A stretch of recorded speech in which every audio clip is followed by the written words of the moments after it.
that we are recording this webinar. And so we'll just get ourselves started. Hello, and thank you for joining us. My name is Nicole Morantonio, and I'm the Director of the Academic Advising Resource Center. I'm joined here tonight by my AARC colleague, Andrea Vest, along with University Registrar Kristen Ball, and members of her team, including Erica Jackson and Brian Moyer. With self-registration set to open to first-year students in about a week on Wednesday, August 3rd at 9 a.m. Eastern Time, we plan tonight as an opportunity for you to see self-registration firsthand, to learn some tips as you prepare for August 3rd, and to ask some questions. So we ask that you please use the Q&A space to pose any questions as they arise. We'll be monitoring those throughout the demonstration this evening and answering them at the end. Again, please know that the webinar is being recorded and will be available after the end of this session. And so with that, I'll hand things over to Kristen Ball. Nicole, and thank you all for joining us tonight. I'm going to give a little demonstration of how to register starting on the 3rd, and happy to answer questions. So I'm going to share my screen now and walk you through the registration process. Okay. So hopefully this screen looks familiar to you all as you've had to come through here to make your plans for the first round of registration. When it's time to register, or ahead of time to register, you're going to want to go into Bannerweb again, go to the Student Services menu and Registration and Student Registration menu, like you did before, and then again, Student Registration Self-Service, which will open up a new window for you. A few things you should know: you want to check on the Prepare for Registration button to see if you have any action items pending. And at this point, most of you should have this if you haven't already done it.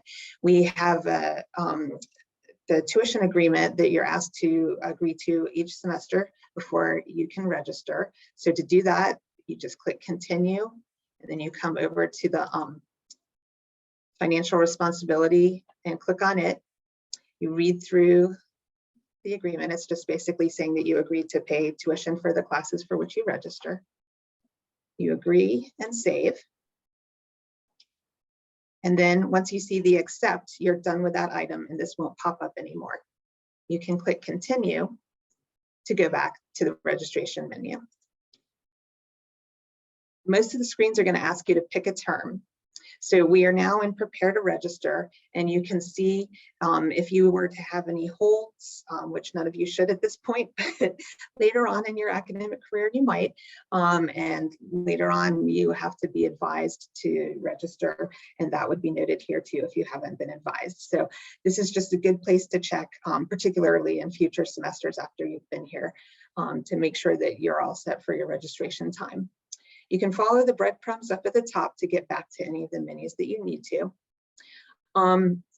So we're going to look at plans and browse classes first, and then we'll go into registration. So at this point, you should be kind of going through the schedule to see what you might want to register for next week. You can do that a couple of ways. You can go to Browse Classes, your term defaults in, and click Continue. And then you can search by subject. And you can put as many subjects as you'd like in the search bar.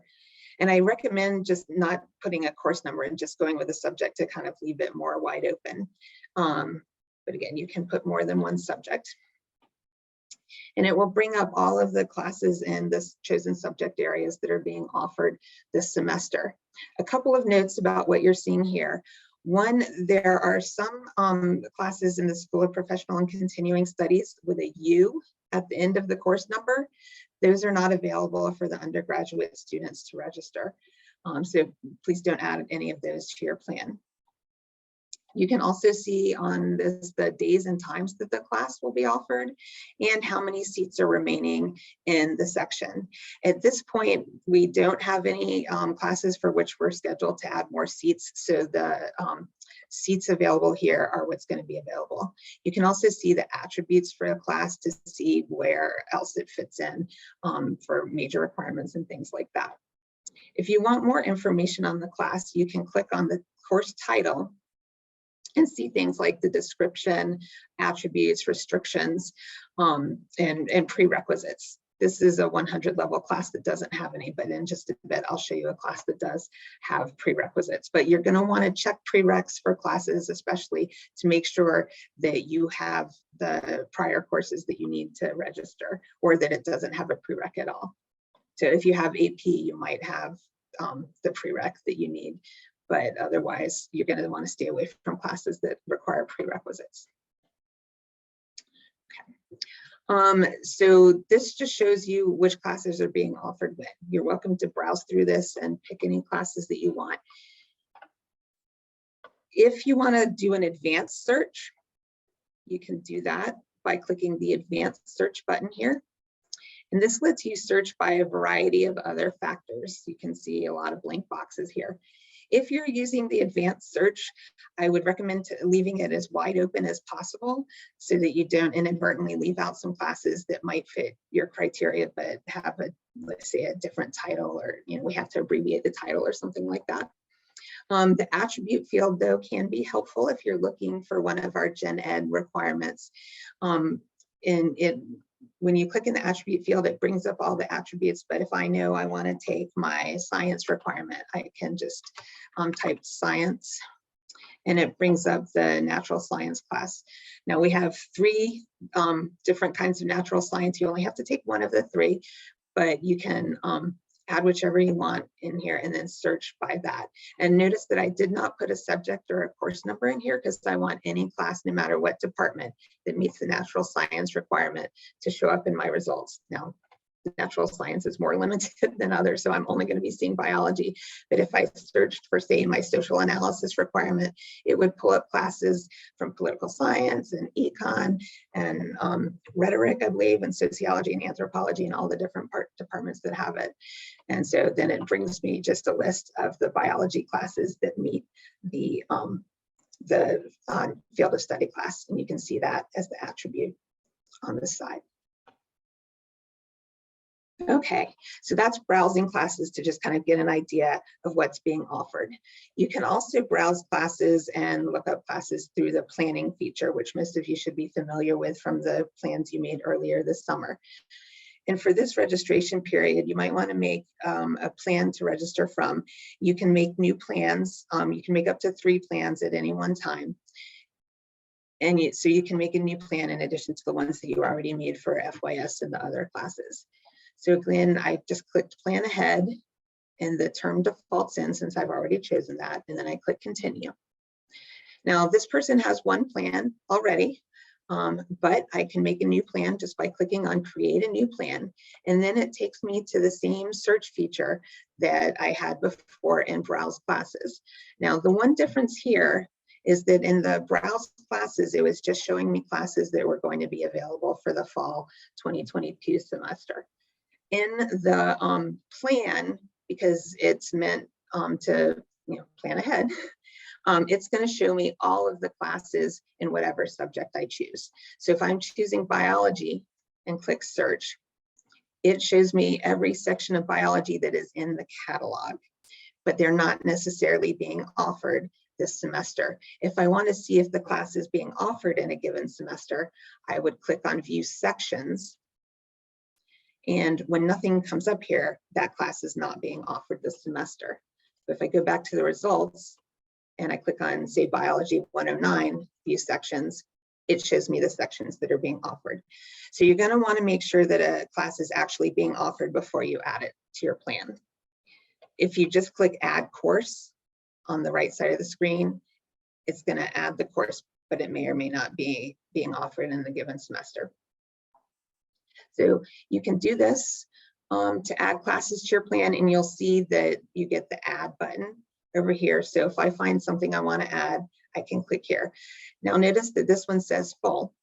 So it's not a good idea to add it to my plan at this point because I'm not going to get that class.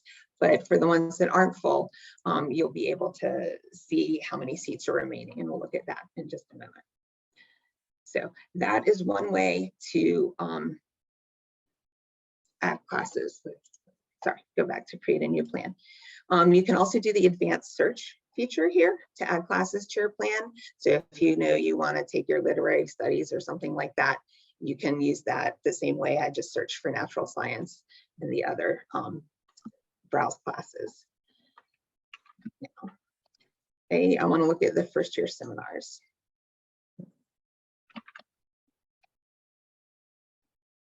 Put that subject in and click search, and notice that it just brings up FYS first. I have to click on view sections to see which sections are available. Now this is our test database, so please don't look at the seats available here and think it's going to be available on the live database. These are just our test ones. So again, you can see how many seats are remaining, and if the class has a wait list, it will have the blue triangle with it too. All of the FYS classes will have wait lists when you go to the planner. So you can see if a class is full, and it's very obvious with the red, and then you can see if there's a wait list. So this is full, but I'm going to add it to my plan so we can see how to register from a wait list. When I add it to my plan, new boxes pop up at the bottom that show the plan classes that I'm putting in.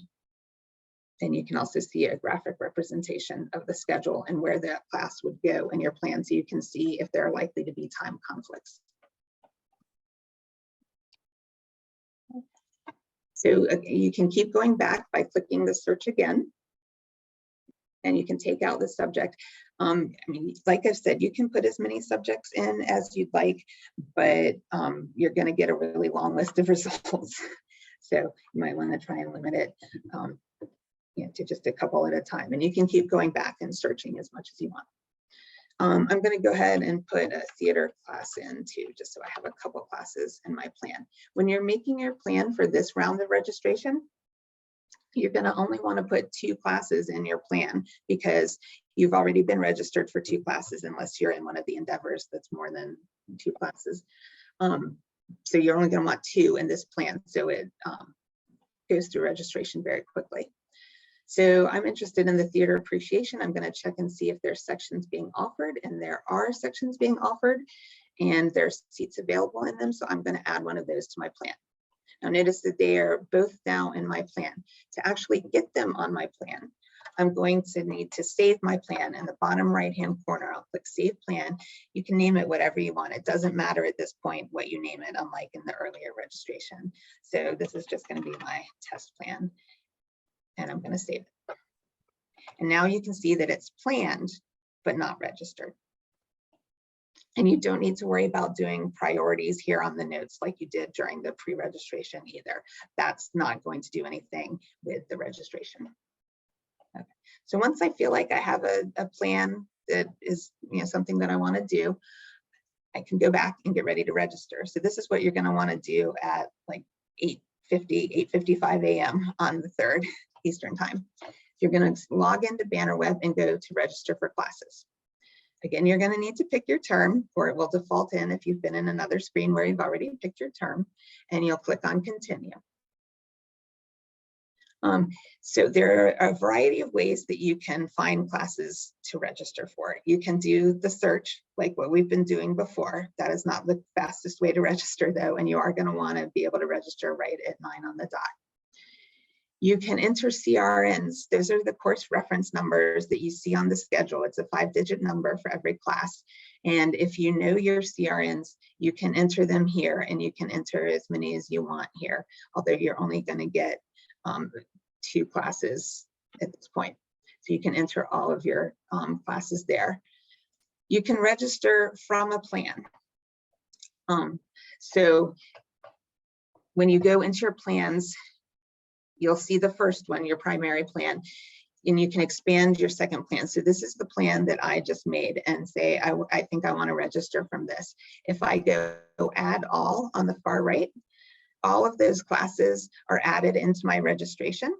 And so when my time comes and it's registration, they're waiting for me, and I can just click submit in the bottom right corner, and it will try to process the registration.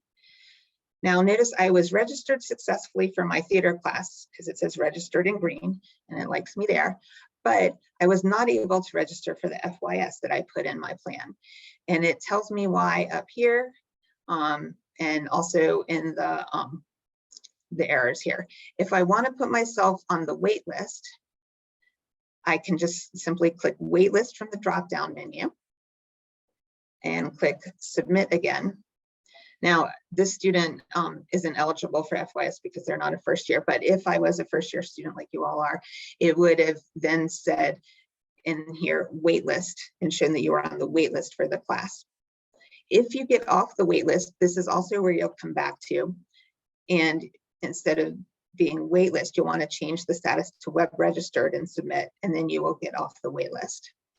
So the waitlist works by when somebody drops a class that has a waitlist on it, the first person on the waitlist gets a notification. So you'll get an email to your richmond.edu email address. Once you get that email, you have 12 hours in which to accept the seat. If you do not come in and register for the class during that 12-hour window, then the next person on the wait list gets the notification and they're on the clock for 12 hours to register. If you do nothing, it will just go through the 12 hours and then take it off your courses, and you won't see yourself on the wait list anymore. But if you want it, you have to log in and go and pick wait list from the drop, or pick registered from the drop down and submit in order to get in the class. So if you miss your 12-hour window, we're not able to put you back on the wait list. You'll need to go in, and if there's still space on the wait list, put yourself, and you'll be back at the bottom, and hope that it cycles through. But the wait list will start processing on Wednesday morning. So if you want, you can add yourself to wait lists then, and look for the notification in your richmond.edu email. Okay, so I got one of my classes, and so I'm happy with that. At this point, if I don't get my second class, there's a few ways that I can handle that. I can go and start entering CRNs for classes that I want and add those to my summary. And you'll see that it's pending, and when I hit submit, it's going to try to register me. And I was able to get in. So it shows me as registered, and on my schedule over here, it will show the classes and graphically to see what I'm looking like. And you know, if you're a visual learner and you want to see, am I overloaded on one day of the week or something like that, this really helps to do that. You can also toggle here to make these bottom sections bigger or smaller, or the dot gets rid of them altogether. So if you know your CRNs, you can use this, or if you need to go back and see what else you want to take, you can go back and search on find classes. So there's also classes, subjects in here from all 5 of our schools. So please note that law school classes and MBA classes are also listed here. And as undergrads, you're not eligible to take law classes. So you might want to stay away from that. One thing I was going to show, the chemistry, if I want to search for a chemistry class, there's a few things with chemistry. It is one of the 2 kinds of subjects that have linked classes to it. A linked class is where you need to register for the lecture and the lab section at the same time to be registered for the class at all. So you can see in this section, there's the O1s, and then there's the L01, L02. So the L's indicate the labs, and you do not have to pick L01 to go with section 01. You can pick any of the sections. But you'll want to look at that and make sure if it has the linked symbol here, you're going to need to put a lab with it. And you can also view linked here, but all of the links are open for chemistry, so it doesn't matter which section you picked. If it mattered which section you picked, it would say here which section you need to pick. So if I wanted to register for the chemistry, I would need to add both the lecture and lab to my plan at the bottom. Find another chemistry class to show. So say I was interested in organic chemistry. I'm going to take a look at that to make sure that, say, I'm eligible to register. So I click on the course title, and it brings up some basic information. I can see the course description. In this case, there's actually a message on the class, and it's telling me who to email if I want an override. You may request overrides from departments if a class is full or you don't have the prereq. However, please know that a lot of departments have wait lists, and if they have a wait list, they cannot do an override for a class. And not all departments will give overrides. But if they have a specific person they want you to talk to, if you click on course description, it will show you that. You can also look at restrictions. So for this one, you have to be enrolled in one of these, and you are all in the School of Arts and Sciences right now, so you will all meet that restriction. But say you picked an SPCS class, it would show you that you had to be an SPCS student, so you wouldn't be able to get there. You can look at prerequisites here. So here's a list of the prerequisites. You have to have taken one of these classes and earned a C- or better in order to register for the class. If you have transfer work, say you have AP chemistry for Chem 141, that automatically carries a C- or better. So you will meet this even though it's a transfer class without a grade. And if it's cross-listed, so sometimes two departments will offer it each under their own subject code. You can see that with the cross-listed. Chemistry is not like that, but especially with some of our interdisciplinary programs, you might see it listed as an American Studies class and a history class, or a film studies and an English or something like that.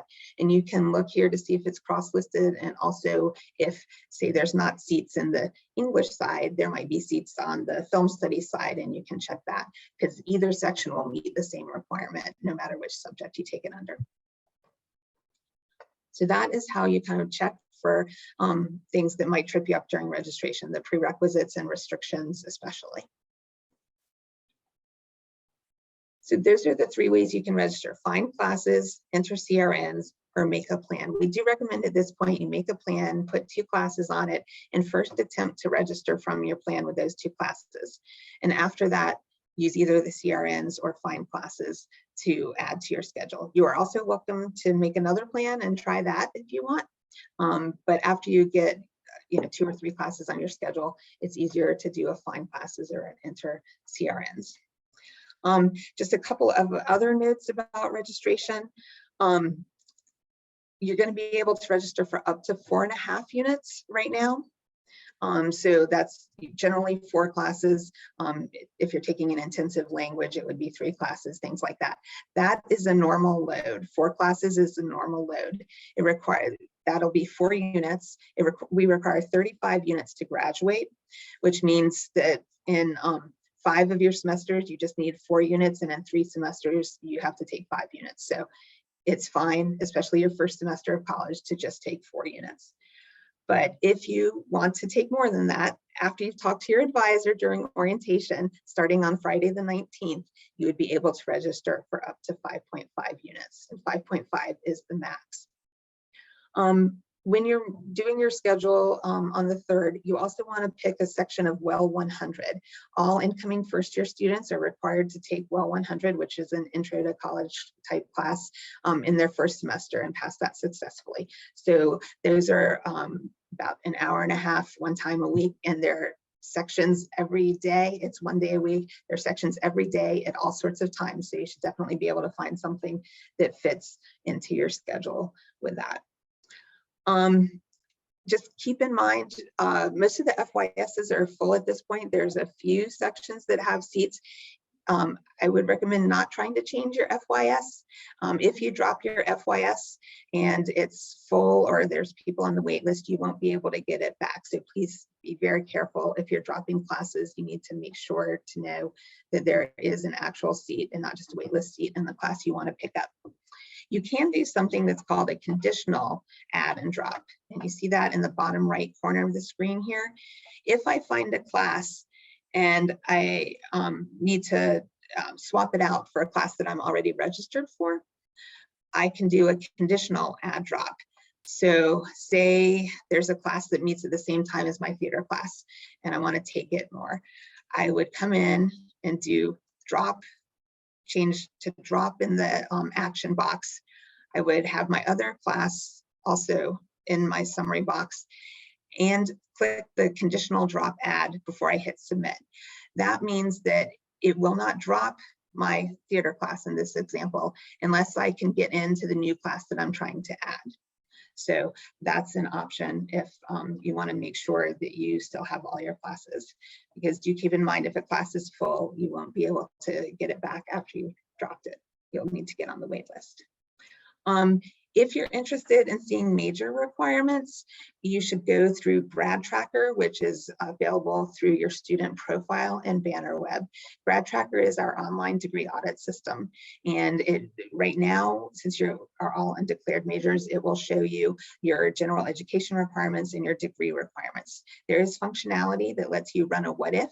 So you click on the what if option and you can put as many majors and minors in the what if as you want to see what's required for the major and minor, and if any of the classes for which you're registering meet those requirements. Keep in mind that you can't major in, you can't have more than 4 majors or 4 minors, and nobody does that, but that's going to be your max. So you can play with the what if for as many as you want, but you're not going to be able to major in all of this. So that is available in the Grad Tracker that's available from your student profile.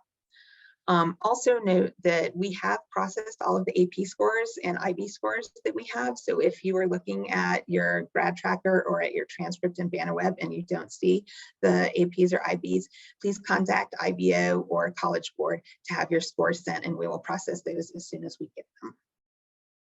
So that is all that I was going to show about registration, unless there's specific questions or anything that you want me to show again. I didn't know, Andrea and those who've been monitoring the Q&A, if there's anything I should show again.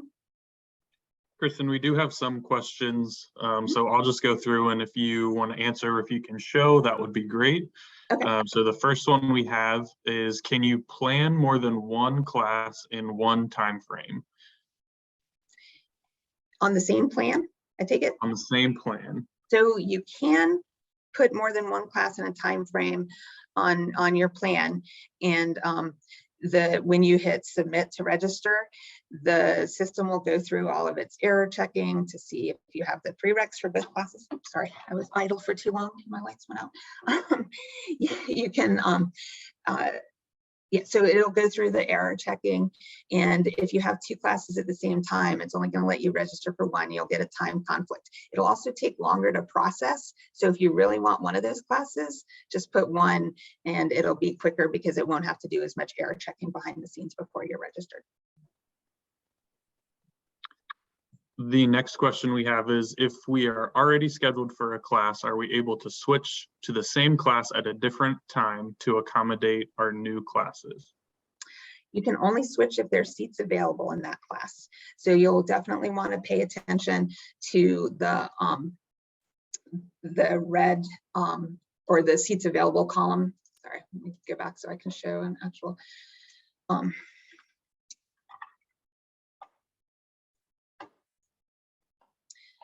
So the status column where it says how many seats are available, you'll definitely want to pay attention to that and not pick one that's full at that time. So, but yeah, just because you're in one section doesn't mean you're automatically allowed to get in another section. That's why, especially with FYS or other classes that most sections are full, you'll want to stay away from dropping those if at all possible. The next question we have is a student athlete wondering how the scheduling of classes works around class time. So can you speak to that a little bit? So all incoming NCAA student athletes were registered for a dummy class that represents their practice time.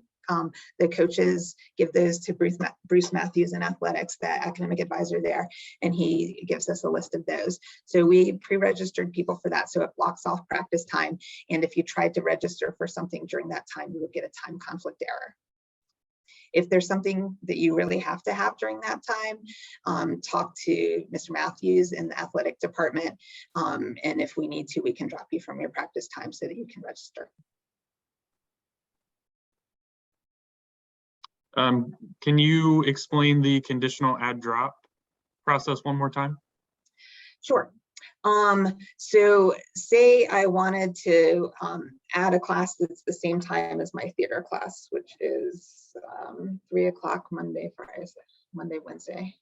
I'm probably not going to be able to find one of those because there's not a whole lot of classes. at that time.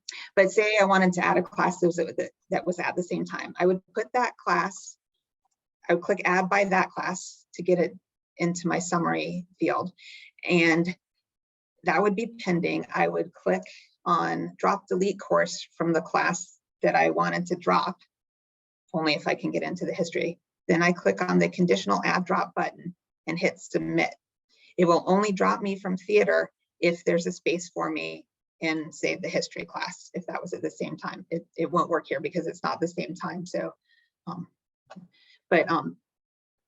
it will do that. So usually click submit. Yeah.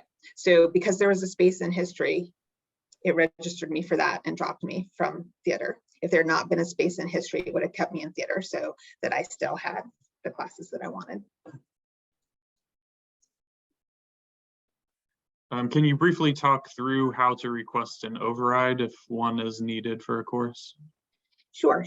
The first thing you'll want to do is see if the department has given specific instructions for the override of somebody to contact. And you can do that by clicking on the title and going to course description.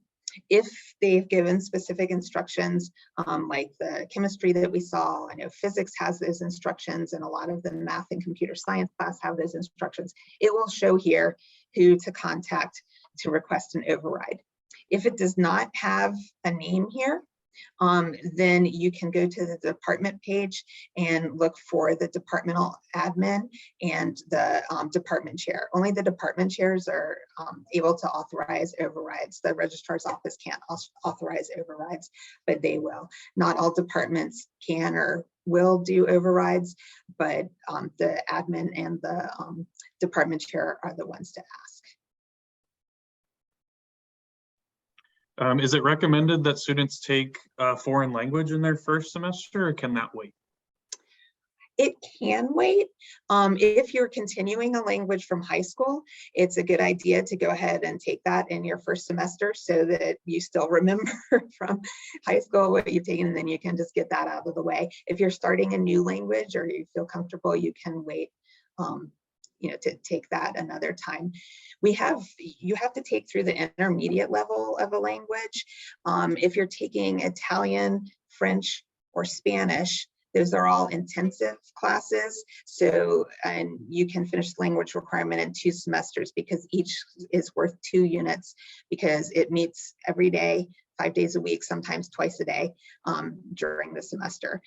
So that's why it's intensive, and you can get it out of the way in 2 semesters if you're starting from the beginning. Our other languages like Latin, Greek, Chinese, Japanese, Russian, Arabic are offered in the non-intensive are offered in a non-intensive format. So they generally meet 3, possibly 4 times a week and are 1 unit each.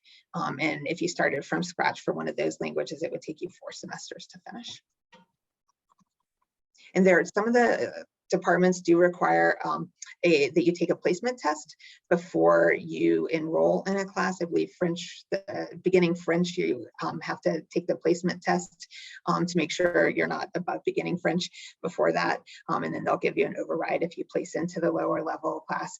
But on the New Spider site, there is information about the language placement tests, and it tells you, if you've had 1 year in high school, then do this. If you've had 2 years, do this, and that sort of thing. It also gives you a link to the placement tests. Can you review the process for placing yourself on a wait list? Sure thing. So if a class has a wait list, it will show in the seating capacity here, and I'm going to go back to the FYS so that it has.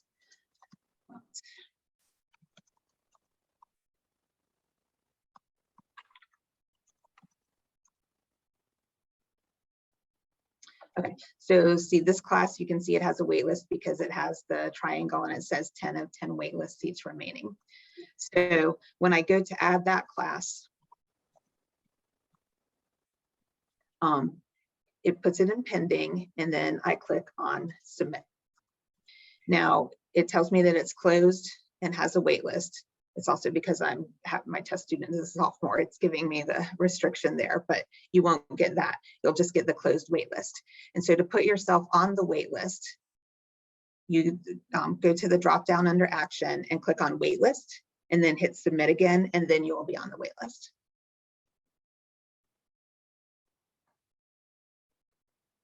So there's a question here that says, we are seeing classes that don't have meeting days and times or instructors. Is that normal? If you're seeing, it depends where you're seeing that. If you're seeing that, sorry. If you're seeing that when you go to make a new plan, I'm in create a plan and say I'm choosing biology here. So if you're seeing that here in the planner when you're browsing for sections and you don't see an instructor or a time, then it's not being offered. If you're looking at it in the browse classes and you're not seeing an instructor, then that an instructor hasn't been assigned. But if it has a CRN number, that 5-digit course reference number, it is being offered. So the CRN number is here. A lot of the classes that tend not to have days and times are like internships and independent studies that first year students wouldn't be taking anyway.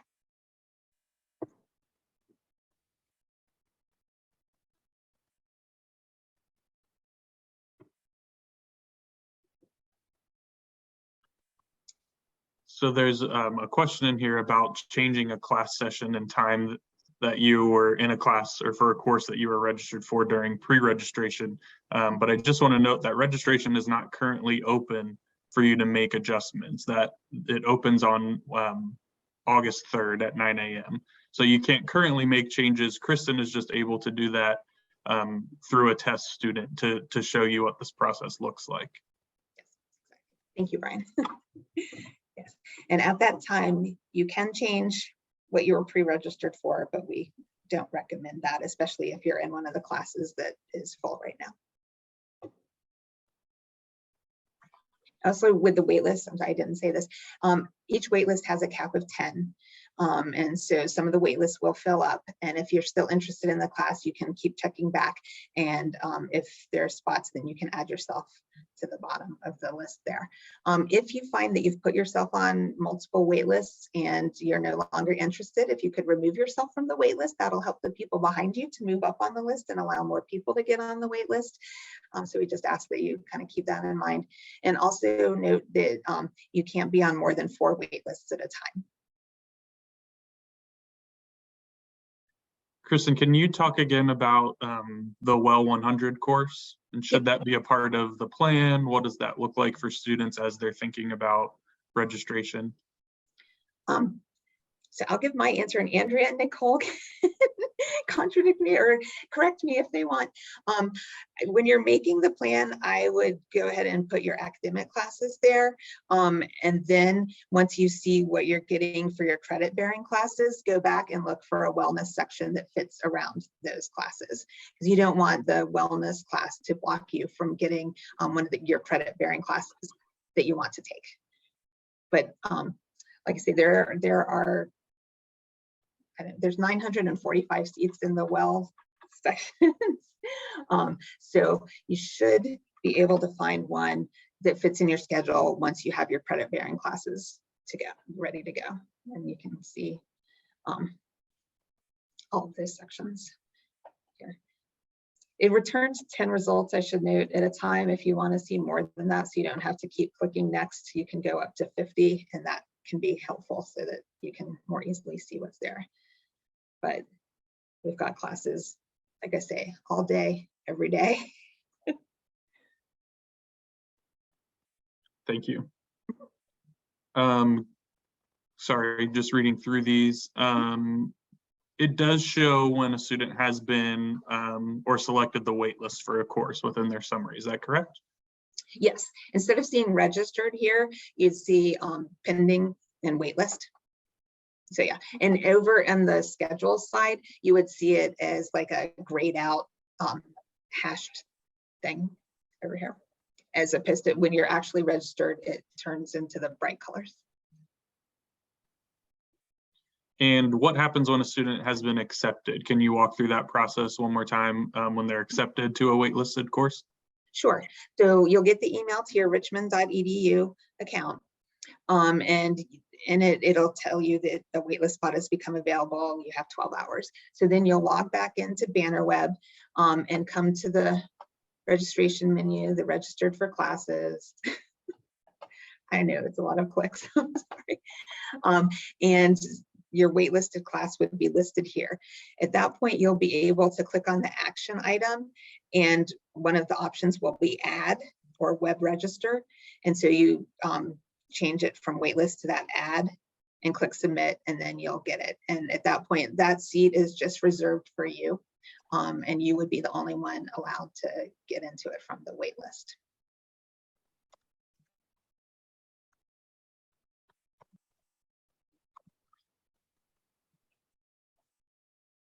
If a student were to request an override and that override would be approved, how does that process work and how do they get registered for a class? Yes, thank you for asking that. So if you're approved for an override, that override is just for you, and it's still going to look like the class is closed if you're asking for a capacity override. But what you would do then is when you go into register, go to the enter CRNs and enter the CRN of the class for which you have the override.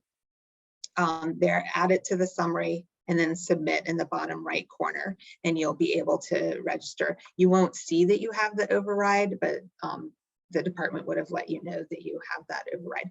And if occasionally it happens that they give you, say, a prereq override when you need a restriction override, it will show you what kind of error you're getting, and you can get back to the department to discuss that. Would you recommend students be logged into BannerWeb prior to 9 a.m. on August 3rd? Absolutely. I would get on there 5 or 10 till and just make sure you're ready to go. You get to the screen where you're ready to submit and you're just ready to go. And then at 9:00, click submit. And when does registration close? So registration, once it opens on the 3rd, is going to be open through the drop add period. The drop add period is the first 2 weeks of class. So I'm sorry, I don't know off the top of my head when that last day, that last Friday is, but at 5 o'clock on the second Friday of class, that's when registration closes. Do note, though, that some classes are 5-day add only, which means you can only add it the first week of class and not the second week of class. FYSs are all 5-day add, so you can't get into an FYS after 5 p.m. the first Friday of the year. And math and computer science and various other departments are like that too. English, it's a department by department decision if they want to do 5-day or not. And it will show on the schedule if something is 5-day, but yeah, so registration's open through the end of the drop add period. And you can view the schedule of, I'm sorry, not the schedule of classes, the academic calendar on the registrar's webpage as well, with those specific dates as to when things close and other important dates throughout the semester. Yes. Thank you for that.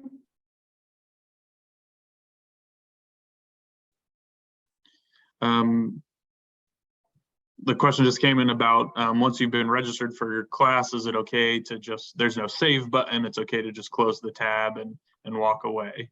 Right. Once you hit submit and you see the green registered status here, you are registered for the class and you are good to go. But yeah, don't just walk away. Log out first, because especially if you're using a public computer, the next person to come along can, you know, potentially get in.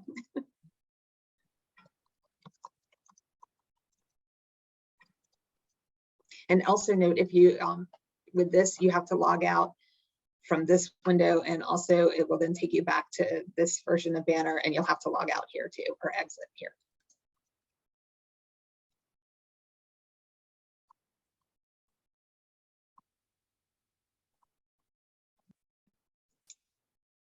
Other questions? Yeah. Andrea and Nicole are available for advising type questions or advising at richmond.edu. It's a good way to reach them. And our office is available for banner web questions and schedule and that sort of thing. And we're just at registrar@richmond.edu and happy to answer your questions.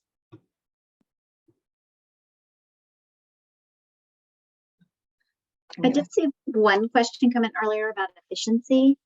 I would say if you want registration to go as smoothly as possible at 9 o'clock on August 3rd, log in early, be prepared with one solid plan that you would like to register for, and then have nearby a list of backup CRNs for classes in case you don't get into any one of the classes on your plan. And that could include the wellness. You can have backups for your wellness section.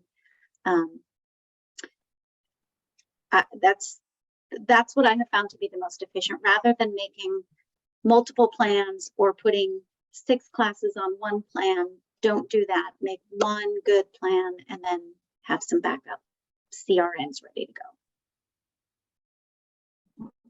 Kristen, a question did just come through asking if there's having issues with the system, who would they reach out to? You can contact the registrar's office and we can try and help you troubleshoot from there. If you're having login issues, like you don't have your net ID or something like that, that would be the help desk though, which is helpdesk@richmond.edu, or you can call them or you can find their information at is.richmond.edu. So we can't help you log in, but once you're logged in, if you have questions about using banner web or something like that, you can contact our office.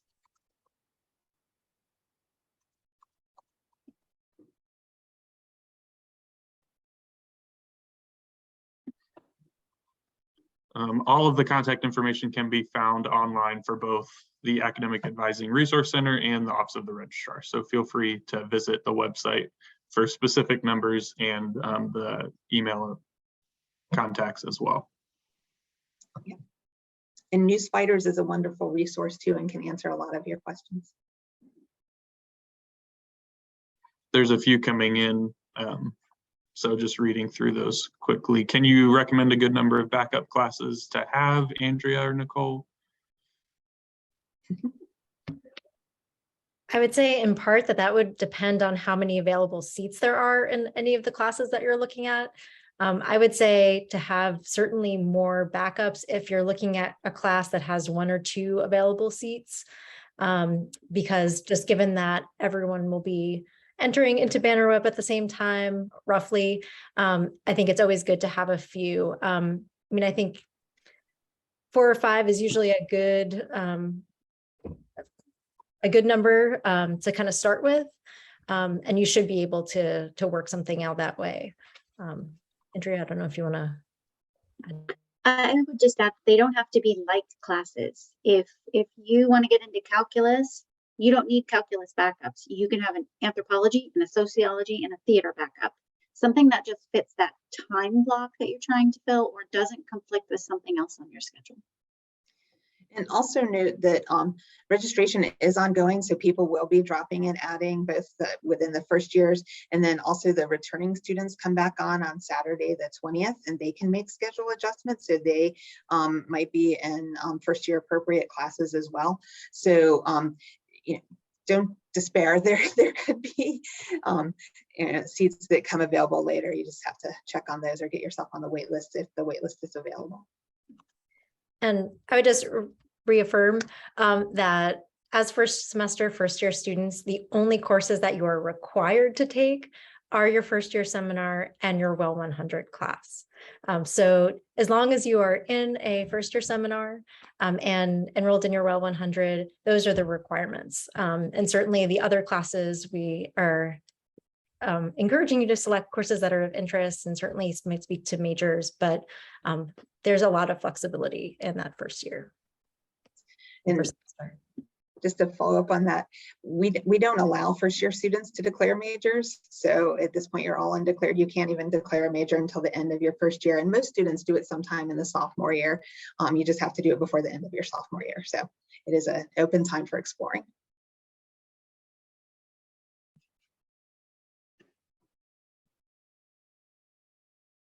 No other questions have come in at this time. Good. Right. Well, then I think we are going to draw this to a close. So thank you all for joining us this evening. Again, we have our information advising at richmond.edu and registrar at richmond.edu if you have any further questions. And thank you again for joining us.